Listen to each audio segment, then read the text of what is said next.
Folks, thanks you for joining us today. I know everybody's busy. I know it's still summertime, so I really appreciate you joining us. And we're going to get started here. And I'm going to kick things over to Steve Roesing, President CEO of ASMGi, and he will kick off our webinar on DevSecOps today. Thank you.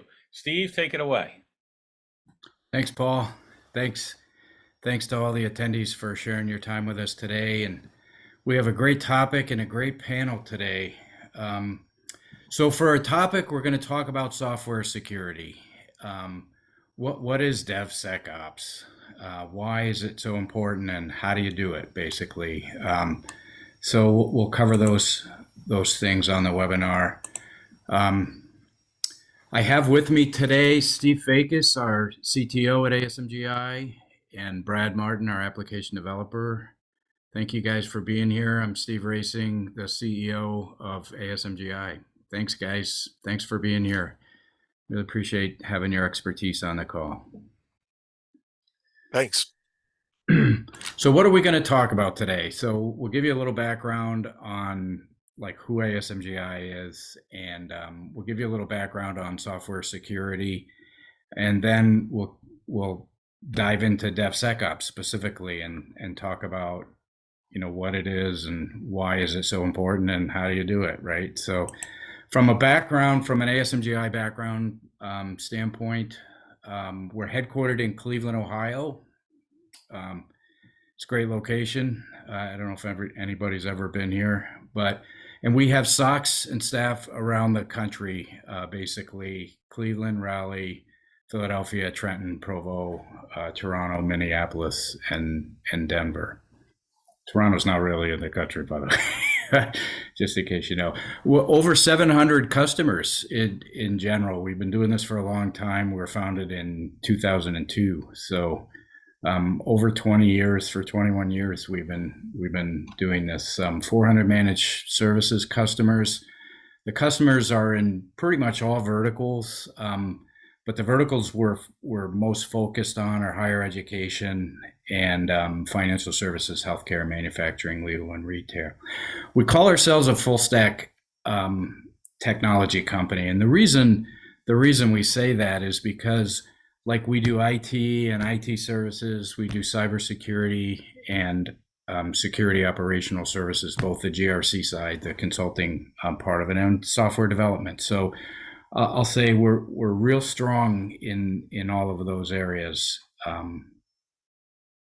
So that's a good thing. Software development's going to come out today, right? So a little bit about the background on software security. So what is application security versus software security? I thought this was pretty interesting to talk about. So that a lot of times application security and software security are used interchangeably, right? The terms are used interchangeably. Actually, application security is after the application is deployed. Software security is before it's deployed. So the SDLC is part of software security, where you have software developers and everything doing that stuff. In my opinion, software breaches are moving up the value chain, right? So we're going to see a lot of them, I think, in the near future, in the next 3 years, right? We'll see more of them this year than we saw last year.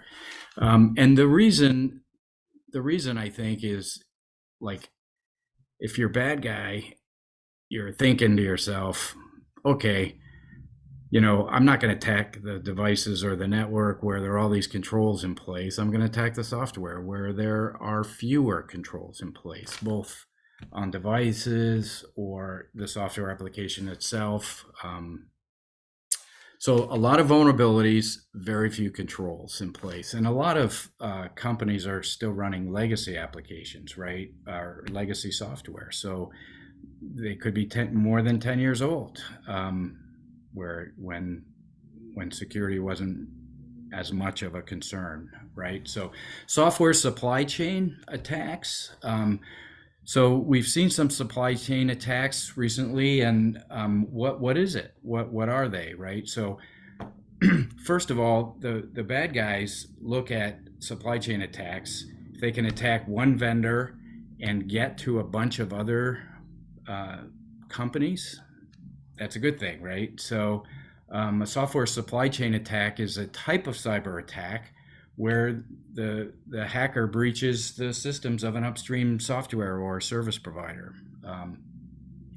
The thing that's interesting is many software supply chain attacks, they hack the software development lifecycle of upstream providers, right? And they plant malware in the software. So a lot of software has updates and those kind of things.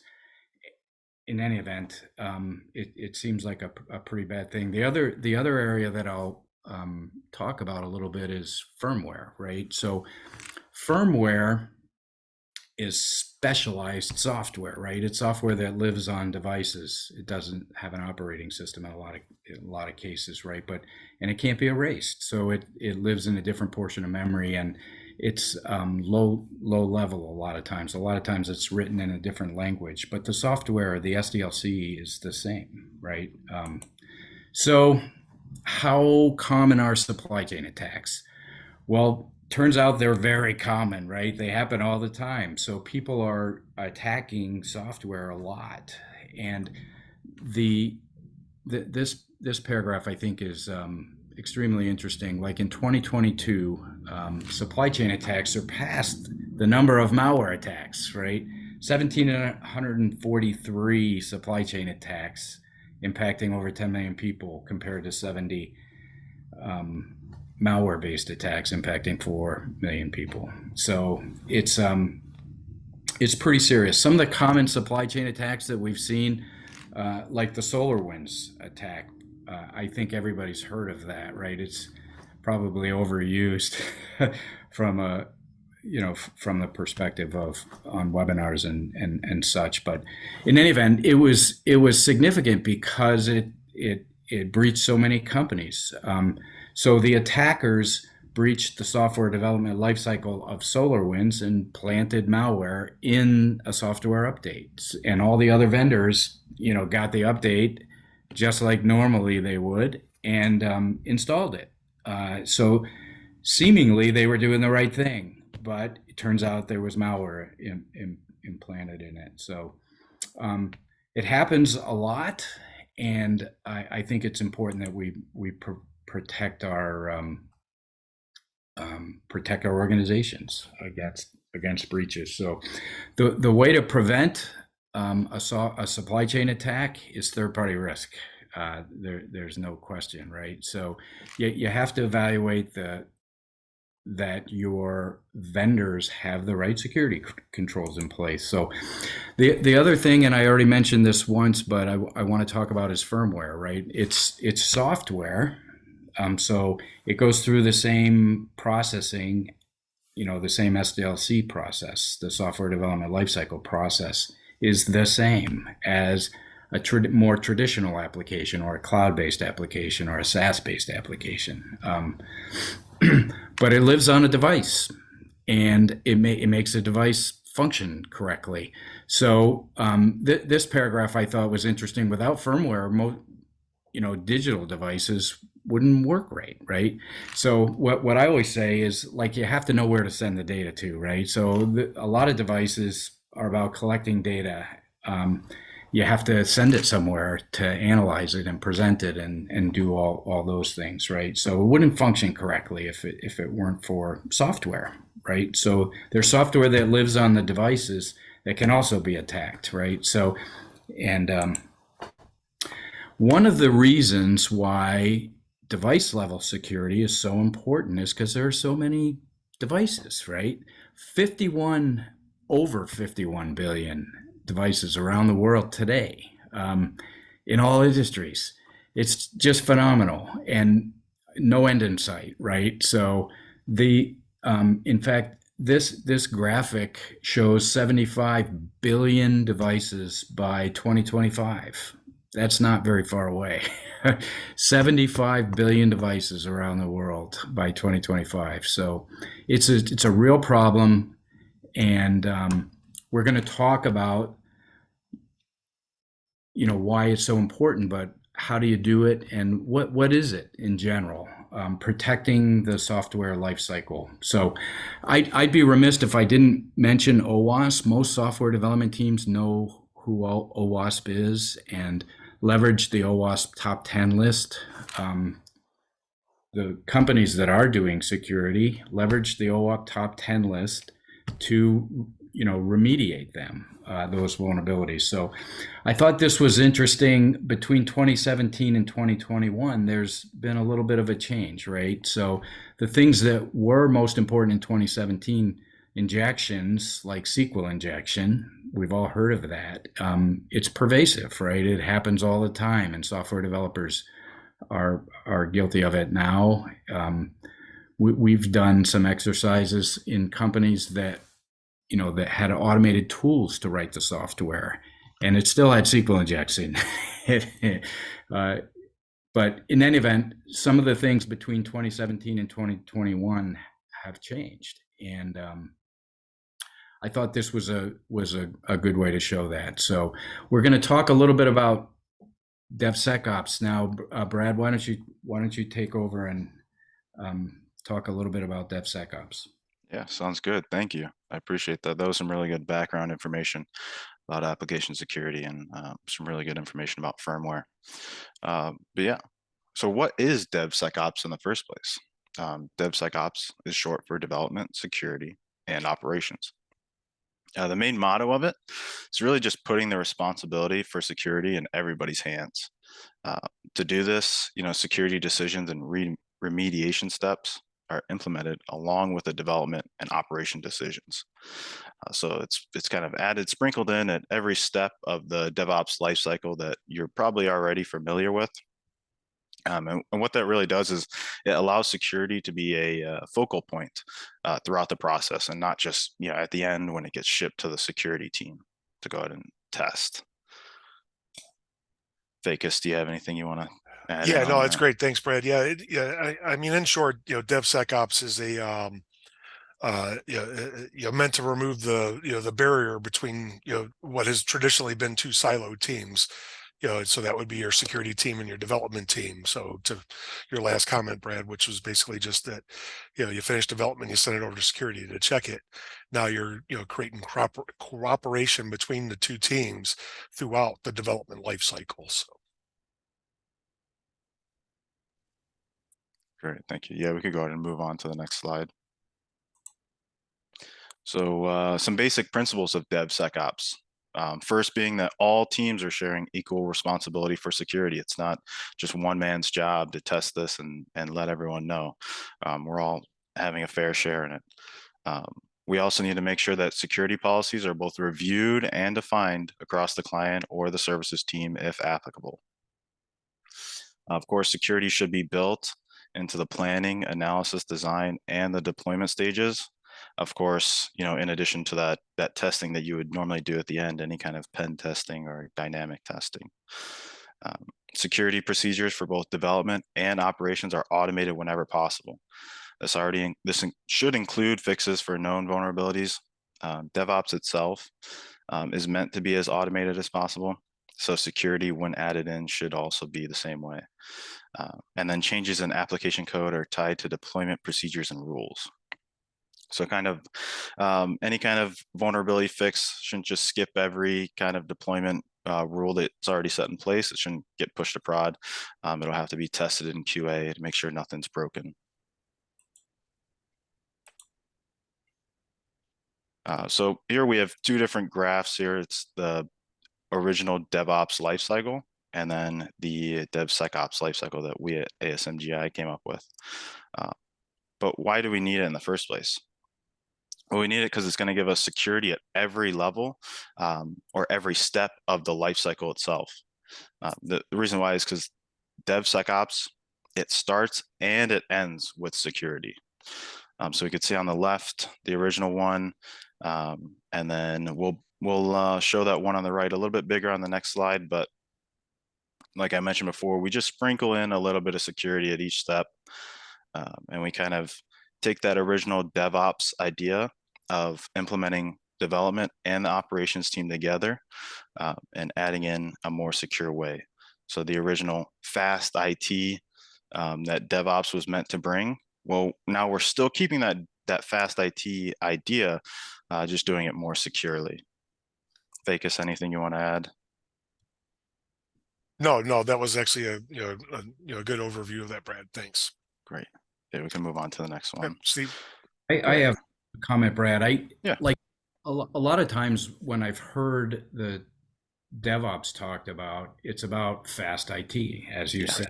So it's about doing IT faster. And so I think people first got on board with doing it faster, like getting the software development team and the operations team synced up and, changing responsibilities a little bit to do things faster. So we talk about like governance all the time from a security perspective, and it's really important that you have a change management built in and release management and those kind of things. And I think DevOps was designed so that a lot of those things would be done by the development team. DevSecOps is really no different, right? So it's introducing security earlier in the process. And, to go back to what you said earlier, I think by introducing security earlier in the process, you basically fend off vulnerabilities earlier in the development of software.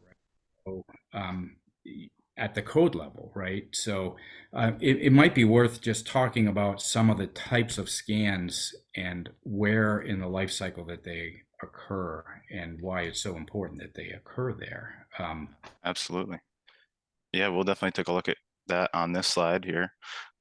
It's also good that you mentioned governance models, because we'll talk about that a little bit later and some changes that might need to be made when you're implementing security. But looking at the graph here, we can see we start with planning. DevSecOps ecosystem design. You kind of want to see if you already have a DevOps lifecycle in plan. And if you don't, what is it going to take to get there? So you definitely want to plan ahead. That's the first step you should always do. And then, of course, threat modeling. Any kind of risks that are in place that need to be taken care of. Of course, that gets led on from previous monitoring, but that should always be planned ahead as well. Now, you talked about doing different types of code scanning. That's what will be first done inside the code phase of DevSecOps. So we have a couple different ones in there. The secure developer infrastructure, that's already a must, and that should already be in place. You obviously don't want to be pushing code to a public GitHub or anything like that. You want to make sure your repository is secured, where it's being hosted is secured, and everyone has the right permissions. We have IDE code scan plugins on there as well. Those can be really helpful because you could plug them into Visual Studio, and when you're working on something like C or C++, it can catch them literally as you are typing it on the computer. So there's not any kind of wait and response. Yeah. But SAST, now that's static application security testing. That is a must. So what that's going to do is look at your code as it stands before it's compiled, and tell you any kind of vulnerabilities that it sees in there. Steve, you were talking about firmware earlier, and sometimes people that have firmware on a board, they can brush SAST by because it's binary, it's compiled on there. But no matter if you have a web application, if you have firmware of any kind, it's going to have some kind of source code. And that means it needs to be scanned with SAST. Moving on to build, we can see software composition analysis, another really, really big one. What that's going to do is it's going to scan your dependencies, any kind of packages that you imported, and it's going to tell you what kind of vulnerabilities that might be in them, as well as ways to fix that. Normally, it's just upgrading to the newest version, but it's good to catch those early on, as I'll make a point to that in a bit. Now, testing, there's IAST and DST. Those sometimes get confused with each other. The IAST is interactive application security testing. And then DEST is dynamic application security testing. They both work at the same time. What they're going to do is they're going to run beside your application as it's running. And interactive is going to watch how it runs and look for any vulnerabilities that might happen as it's running. And then DAST. DAST is going to give your application inputs and see how it responds to those inputs and requests, and see if there's anything, any kind of vulnerabilities in there that a bad actor could take advantage of. Moving on from development onto operations, we have release. Of course, compliance validation and incident response are two things that should really already be implemented in your DevOps lifecycle. Any kind of compliance validation that needs to be done should be done before it's released. And then be ready for incident responses, of course. Moving on to deploy, there's two ones up there. It's RASP and pen test. If you notice, there's pen test on there twice, actually, one in test and one in deploy. That's because you should be testing it before you even deploy it to any kind of production. You don't want anything that you miss to be deployed out in the real world. But of course, once it is deployed, you definitely want to test it again. And then the last two kind of go hand in hand. It's operate and monitor. Those are, you want to keep constant or consistent backups, have your incident response ready, patching, logs, and audit. And then of course, monitoring any kind of logs, your network security. And both of those, you should always be ready for incident response, which is why under monitor it says alert and response. And of course, this loops right back into plan. And this is kind of like the updated DevSecOps lifecycle. Awesome. Faykus, anything you wanted to add on that?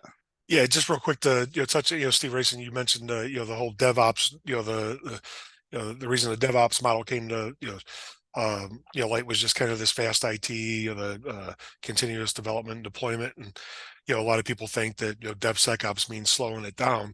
We were just talking about this earlier, saying that we're just moving the security in earlier into the life cycle where it should be. So rather than being reactive, we're being proactive about it. Because a lot of organizations today have a well-developed DevOps practice and a well-developed security practice. They develop code, they send it off to security, they test it, they find issues, they send it back, or they put it out in the wild and find security issues and send it back. So the developers are still today, in most cases, fixing security issues. They're just not doing them as early in the cycle. And it puts organizations potentially at risk and what have you as well. So DevSecOps can still be fast. Does it slow the process down, Steve? I would say no. I mean, it's like my response to this earlier was that early on in the life cycle process, as a company, organizations building their DevSecOps model, it might slow things down a little bit because there's cultural changes and things like that. You're putting some of that responsibility under your developers to use better coding practices and things like that. But once it becomes ingrained in the culture in an organization, it's business as usual. I mean, you're just introducing a few additional steps and tools and what have you, but it doesn't stop the actual development. So, or what have you. I think the old model is a lot more intrusive. A developer thinks they're done with something and then gets it kicked back by security, and they've got to go put days or weeks of effort into fixing something. They have an opportunity to work through it and resolve it before it even gets off to the pen testing phase or what have you. So, Right. And I will say that we have figured out at ASMGi like how to do this as a service, right? So our goal is to implement this. You can implement it yourselves if you're a large enterprise, especially. But we figured out how to do this as a service and not really slow anything down. So great. Yeah, it's a great point. So, I mean, talking again, why does all this even matter? Well, web applications are 43% of breaches. It's a fair assumption to say most, if not all, the people on the webinar have a live application that they are either handling or that their company is either handling right now. So this is something that needs to be taken seriously. I mean, I talked about software composition analysis testing on the last slide. Well, we could see 98% of code bases contain open source software. So that's some kind of packages that they imported from somewhere else. And 91% of those code bases contained open source software with no development in the past 2 years. So it's 2 years of dormant, just, that a bad actor can take care of or take advantage of. And then 85% is even worse, with 4 years out of date, either from no development or just no updating. And I'll tell you right now, Log4j, less than 2 years old. It was the beginning of December of 2021. So it's fair to say that there's probably applications still that have that Log4 shell vulnerability inside their system. We can see 84%. I was used as a metaphor, Brad, like a date picker, right? Nobody would for a date picker, like write the code to, have calendars and 2 calendars and a start date and end date and all those things. So people are downloading them. They're downloading objects basically that include libraries and probably open source. Absolutely. Yeah, it's a great example.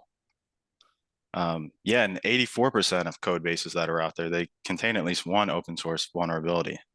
And then 48%, contain a high risk one, which is even worse.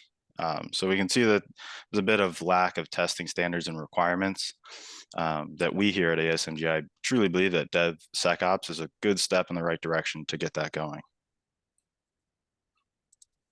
Again, on why this matters, cloud spending, it's not going anywhere. There's almost $600 billion worth of cloud spending happening. And vulnerabilities are not too bad when it comes to cloud, but it's something that still needs to be tested for.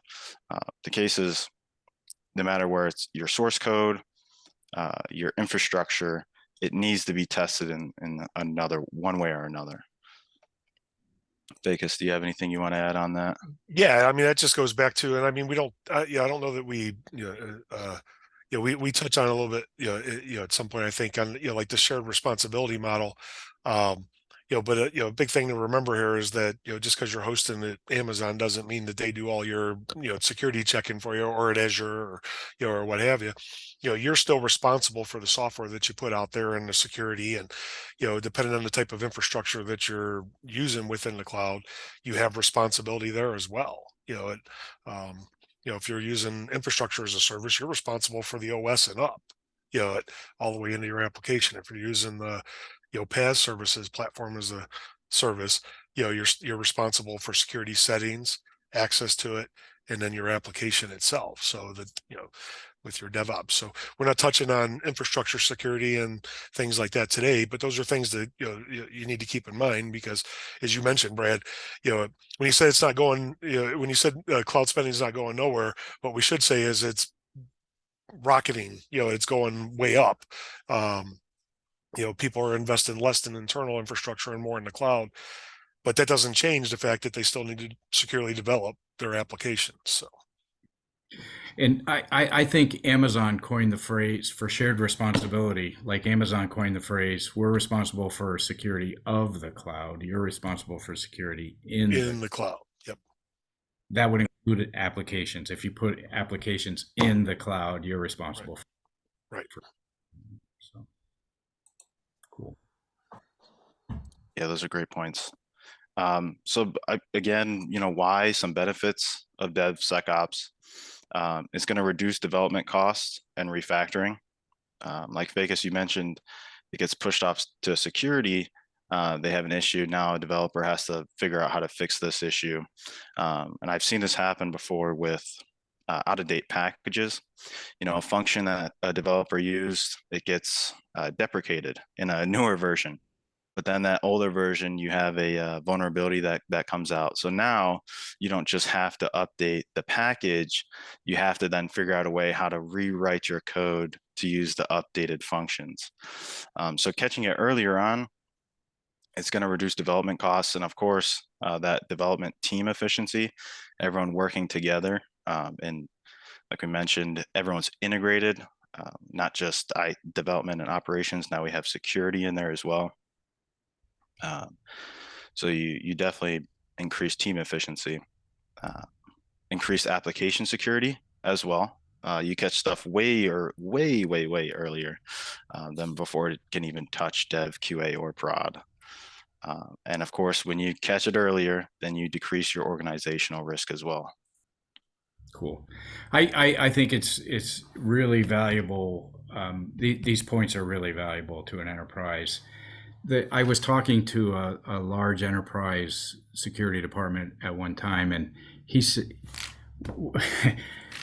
to me, you know, the business was developing applications, right? And they'd knock on his door at 4 o'clock on a Friday and say, "Hey, can you sign this? Because we want to release it in production today." And he said, "No, I'm not going to sign it. We need to evaluate it," right? So security is getting involved, but later in the game, and it's harder to fix the mistakes later in the game, right? So fixing them early at source code level, especially, is really important. Absolutely. So now that we figured out what DevSecOps is and why we should be using it, now we can talk about how are we going to get there. The first step, of course, being understanding why. Why does my business need this? Other than, you know, it increases your application security, decreases your organization's risk. Can you make that business justification, which I feel like most, if not all, can. Once you have that why, then you could go ahead and do that the first assessment, where you look at your current state, what your development life cycle currently looks like as it is, if you have one, and then what you would like it to look like in the future. Hopefully something similar to that graph that we showed, where you have security and DevOps together. Once you have both of those, you can put them side by side, identify the gaps that you have, what's missing, and how could you bridge those gaps between the two, so you come up with some solutions. Of course, once you have all the solutions, then you can build a roadmap. You can't do it all at once, and you can't do IT all at once either. So it's not going to happen overnight. You have to make steps and changes, and that incremental change over time. But the big thing to remember is it's going to take 2 years. You know, if you have that on your roadmap, 2 years, it's going to take 2 years, whether you start now or whether you start 2 years from now. So I would suggest start now. Great advice. A little bit more on assessing the organization. You can list the phases. The graph at the top is just a little example. List requirements for each phase, processes or sub-processes to satisfy the requirement, list organization roles needed, and then of course the technology needs, and then look at this graph, figure out where your strengths, weaknesses, and risks are, and then prioritize them. Yep. And I will share that we have a DevSecOps assessment that's really comprehensive, and it looks at a number of different areas and just evaluates where you are today with no judgment, right? So it's not about right or wrong. It's just about these are the things that you need to do. So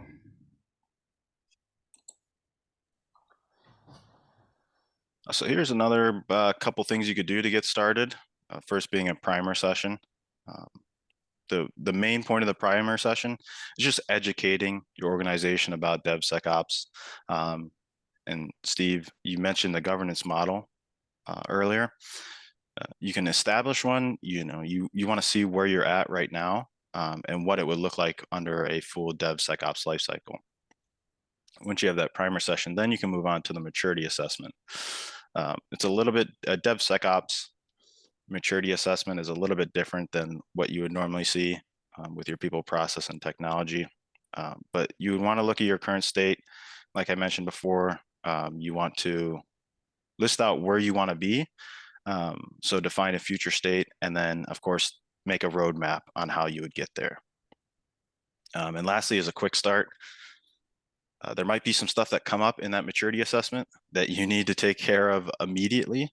Those would be the ones that you would want to address, anything like high risk or high priority findings, especially if there are significant security risks or compliance requirements. But after that quick start, then you can get working on that roadmap. But the sooner the better, I would say. Yeah, that's great. That's great information, Brad. Thank you for that. I would point out that like we can help at each step of the way, right? Yeah, So absolutely. the primer session, if you guys need help building a business justification, we can help articulate that for you. And the maturity assessment, we have a maturity assessment for DevSecOps specifically. So anyway, we would do that, and out of that would come some recommendations like do this and prioritization, right? So do this first, do this second, do this third. Great. I want to talk a little bit about some of the things that we have coming up. It's fall. I know you're all busy. We're busy, right? Fall is a real popular time for seminars. A lot of conferences coming up. We have a lot planned. So DevSecOps webinar today, a hybrid event coming up on September 6th. It's an event in Cleveland, Ohio, but we're going to talk specifically about ISA, IEC 62443 and device level security. So that, that'll touch on firmware a little bit. Then we're going to have a webinar on September 13th on cyber staffing and costs in healthcare. We're going to have another webinar on September 21st together with the FDA and Bear Inc. If you know who Bear is, most people do. Baby aspirin on this, but I think of what I think of Bear, right? But in any event, we're going to have a webinar and we're going to talk specifically about the new cybersecurity requirements that the FDA has put in place, recommendations. But the 62443 is a standard that has come out in those recommendations and those kind of things. So we're going to talk about that a little bit and basically what that guidance is and what it means to everybody. Ransomware, why is it important? What to everybody basically. Any company can get ransomware, whatever vertical you're in. Software and devices are probably an attack surface that, in my opinion, are moving way up the value chain, and we'll probably see more of that stuff. So, how do you fortify defenses? We're going to do a webinar on that in October with KnowBe4, and who's a education company, a security awareness training company, and Blue Sapphire, who's an MDR company. So we're going to do that. In late October, we have an event, a security summit in Cleveland, Ohio. We're going to do several things there. ICS for ICS training. Monday of that week, it lasts the whole week, that conference does. On Monday, we're going to do some training on the incident command system for industrial control systems. Then we're going to do some DevSecOps training. So that would be good to keep in mind if you're in the Cleveland area. Then we're going to do a breakfast briefing later in the week on IT/OT convergence and talk about those things. Then we're going to do a session later that day on third-party risk, which is, a critical area. We've got a lot of certifications and strengths in that area. So we're going to talk about third-party risk, and then we're going to do a session on DevSecOps later in the summit. Then follow that up with the first week in November, we're going to do ISA, IEC training, 62443 training. So that includes a certification, so you can take a test and get certified in certain things on the 62443 standard. And then we're going to do another webinar later in November on security marketplace overview and challenges. So lots going on. Thank you all for attending. Let's get to some questions. there are a lot of good questions that have come in, so I want to talk about them just a little bit. Is there a checklist of all I need to do to say that I have DevSecOps in place?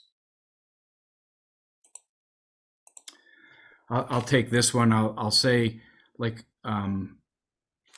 the shorter answer is it would be hard pressed to to put this in a checklist.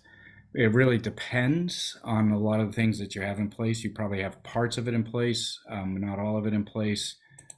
CI/CD, we know a lot of people have those processes in place already, and a lot of these are very similar.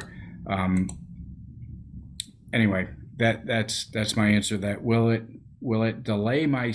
I get asked this all the time, right? Will it delay my CI/CD processes? Yeah, and I can take that one. I mean, we touched on this a little bit earlier, and a couple of times, just about slowing down the DevOps, your current DevOps process, and having SaaS running continuously. Will it slow it down? No, not at all. I mean, it's just going to point out earlier in the the life cycle of the development process, any potential security issues that you may have. I go back to today, the traditional model and many enterprises is to develop software. They might send it off to have it pen tested and security reviewed by their security team, and then gets kicked back for repairs and fixes and things like that. This is just introducing those some of those findings much earlier in the process. So the short answer is, in the beginning, there may be some delays, but again, I mean, it's you're finding these things earlier. You're building some new processes around how to handle them and things like that, and determining what levels of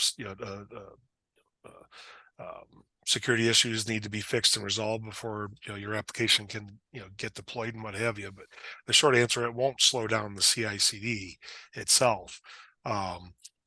It may appear to, but it won't. Because if you just look at that traditional model, you're sending it off, having it tested, and it's kicked back, and you're doing the work.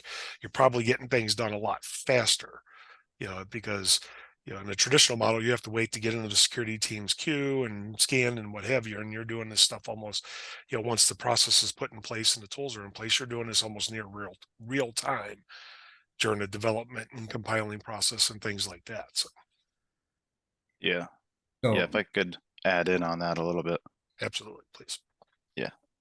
So like CI/CD already should be automated, just as the SAST will. So it's not going to delay it. It'll work alongside it. It will take time to scan your code. There's no doubt in that, but it's not a noticeable delay, and will definitely not take time away from your developers.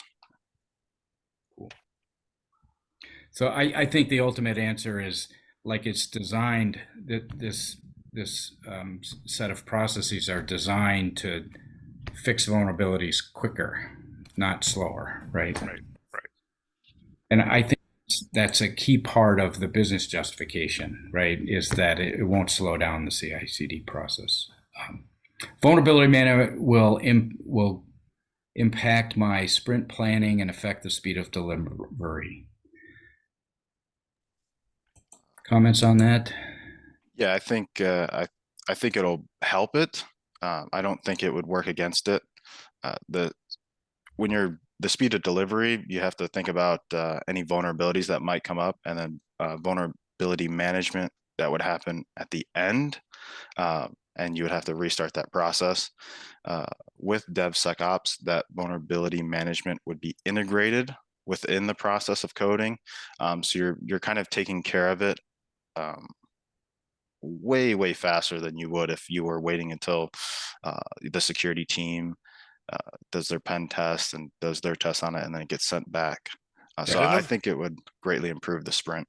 Great. Yeah, great point, Brad. And just to, an add on to that, I mean, if you think about, again, I go back to the traditional model of, if you're doing the security earlier in the life cycle, when it gets to the security team for the, the pen testing and the scanning and things like that, you're less likely to come up with issues that kick it back, because you've taken, the effort to develop the DevSecOps model and integrate these processes and, tools earlier in the life cycle of the development process. So, you're definitely gaining efficiencies, just by not, having, potentially hundreds of flaws kicked back and have to get resolved because you're finding them earlier in the process. And again, I go back to it's something you should be doing. Many organizations are doing it today. They're just not doing it in a true DevSecOps model. They're still in that traditional siloed model. Of developers, IT, and then security. So Right. And the other alternative I can think of is releasing software that has vulnerabilities in it. And you right, wouldn't, right? So I would say you want to fix the vulnerabilities. right, And I remember a security conference I was at in Columbus, Ohio. I was asked, like, what keeps you up at night? And the thing that was keeping me up at night was I don't want to be the third party responsible for a breach at my client, right? And software has a capability to do that, right? So if you think about, we all have third parties, we all use third parties, but we are a third party to our clients, to our customers, and every business is that way, right? So if you think about like releasing a piece of software with vulnerabilities in it, that's like asking for trouble, in my opinion. Will security affect performance? I think we've already addressed that, right? No is the short answer, right? This DevSecOps process is designed to make security remediation happen faster, and the CI/CD process happen faster. Do I have to run both SAST scans and SCA scans? the short answer is you should. As Brad mentioned earlier in the process, and I can let Brad elaborate on this some more. I mean, you need to know what third party components or open source software that you're running in your environment. Um, and then your static testing is the testing of the actual code that you're writing yourself. So the short answer is yes, you should. Yeah, that's a great point. You absolutely should. The SAST won't scan dependencies and look for their vulnerabilities. The SCA, that's their whole job, is to just look at what kind of packages you import, and then also figure out what package doesn't have that vulnerability in it, so you can upgrade to it. Right. Right. And when you go back to what you mentioned earlier, Brad, about just building the work when an organization's first starting to introduce DevSecOps and build it into their organization and their culture and and everything else, you don't have to do everything all at once, you know, but you have to determine what things. If you have a lot of third party components that or open source software that you're using, you're definitely going to want to have SCA in there. Mhm. Um, and some of the first phases of DevSecOps and building a model is getting your developers to make sure they're starting to pay attention, that they're securely coding. It's easy for a developer to write a SQL query that or SQL statements and things that allow SQL injection. You know, make sure you're using proper coding practices that don't do that and things like that, at first. So I'm not saying that you do SAST or SCA. If an organization was to ask me, which one they should do right away, I would say both, you know, and stop there. Um, but they should start earlier in the process, which is with their developers as well. So And the SBOM, I know a lot of regulations require an SBOM, software bill of materials, and that's all about identifying the objects first and creating a bill of materials for that object. I think SBOMs are another reason that you have to do both scans types of. Right. Is addressing security issues in cloud environment any different? I think this speaks to the. Yeah, I mean, Yeah. go ahead, Brad. Well, I was just say from a software development perspective, I'm going to say no. I mean, it's still, you're still writing software. You're still responsible for the security of the code itself. Um, when we start talking about infrastructure and things like that, we go back to the shared responsibility model that I mentioned, earlier, you have some responsibility for the underlying infrastructure, but that's not really the topic for today. Today's primarily about that. So the short answer to that for me would be no. You're still going to address them the same way within the development life cycle itself. Right. I think the responsibility model that you talked about earlier, Steve, really applies, right? It's the infrastructure, there's a shared responsibility if you're in the cloud.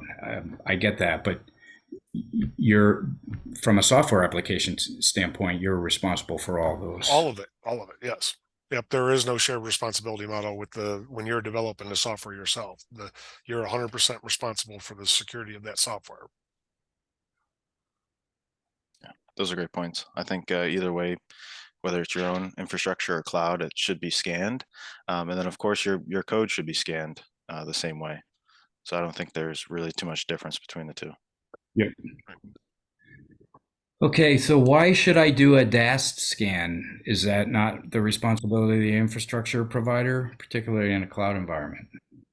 Yeah, short answer is no, it's not their responsibility. We go back to the shared responsibility model. It's you're developing the software, so you should be doing any of these scans that we've talked about throughout this the webinar today. So it's a great point.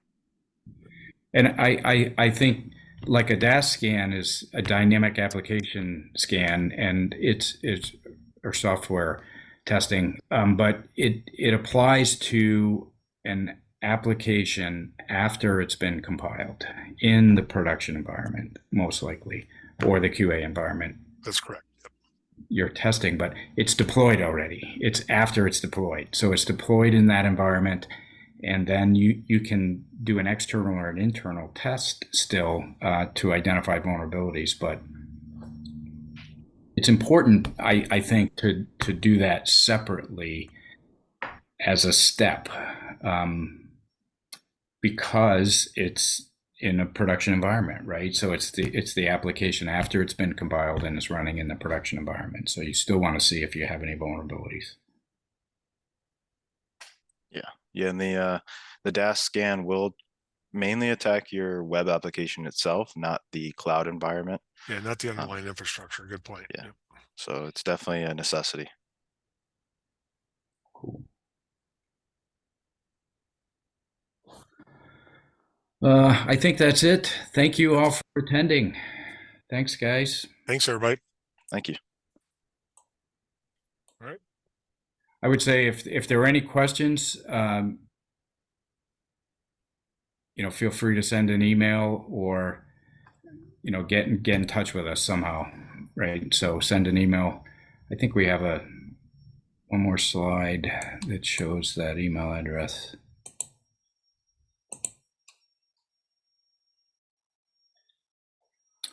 Cool. Send us an email if you have any questions. Thank you all. Thanks, everybody. Thank you.